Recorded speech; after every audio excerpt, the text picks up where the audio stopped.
Welcome to Brilliantly British. My name is Lawrence and today I'm going to be showing you how to make something that ought always to be in your fridge. Something as fundamental as butter, homemade salted butter. As you can see, I've gone to the trouble of making Brilliantly British branded packaging. Unfortunately, it is not available for you to grab and get from your local supermarket. But nevertheless, it is really simple and easy to make at home, and that is exactly what I'm going to show and demonstrate today. So sit back, relax, and enjoy this episode. To make today's buttermilk and butter, you will need the following ingredients in front of me. I know, a vast array of ingredients. You will need some good quality cream. The quality of the cream really does matter. Some yogurt, simple yogurt will do, and you will need some salt, which is optional to season the butter later on if you want salted butter. And of course, you're going to be churning in this case, so get yourself a nice cup of hot tea. So all of my cream is in the bowl here, and simply what I'm going to do is add all of the yogurt I've got here to this cream, stir it together, incorporate the yogurt, and then we're done. Okay, maybe not. We're done for the next 2 days. You need to leave this out for the next 2 days on your countertop with a lid on to ferment. And that is what is going to give us an amazingly rich, complex, and almost cheesy flavor when this butter has been made. Guys, welcome back. 2 days have elapsed, and I can tell you that I am excited to show you what this looks like underneath. So here goes. As you can see, it's a bit jiggly, a bit wobbly. So for 2 days, the cream was left to the side to ferment, which should give our butter a wonderfully subtle, fermented, and almost cheesy flavor. Definitely aroma. Now, today's the day where we separate our butter from the buttermilk. So we're going to end up with two products that are wonderful for many different dishes and applications. Just before we start, if you notice any cultures of mold or bacteria on top, keep calm and skim them off with a spoon. Easy.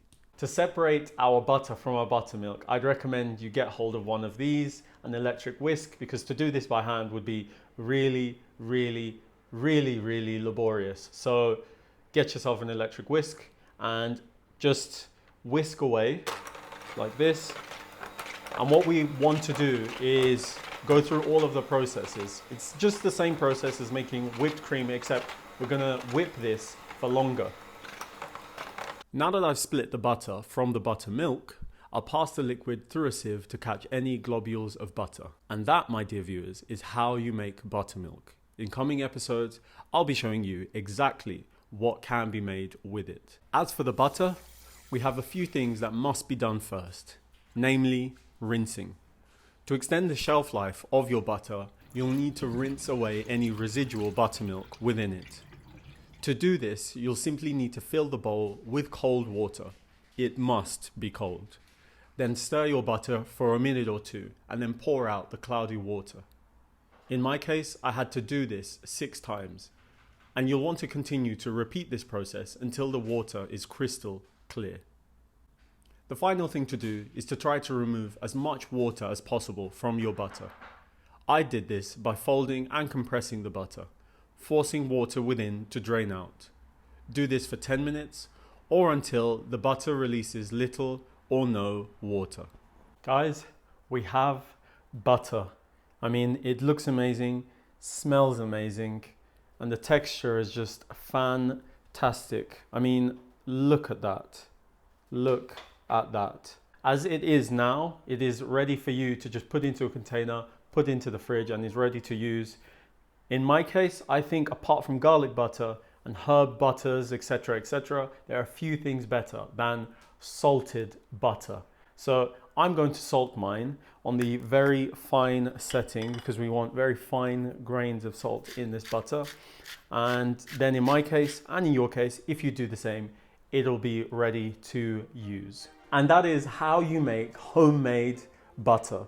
I'm gonna unfortunately have to take the executive decision to not taste the butter as it is, but it doesn't mean I won't be tasting it at all. In a coming episode, I will be tasting the butter with the thing that is to be made in the future. My thanks to each and every one of you for tuning in to learn how to make homemade butter. As you can see, it's really simple and easy to make, and personally, I found it quite rewarding, especially because it's something that ought always, as I said, to be in the fridge. If you like this episode, click the like button, subscribe to this channel, follow us on all of the social media platforms that this channel is on. Tell everyone you know about the Brilliantly British food on this channel, and I will see you next time. If you do go ahead and make your own Brilliantly British packaging, I would love to see this. So send those images into us and we will definitely post those images on social media and name and fame you. So there you go. Finished.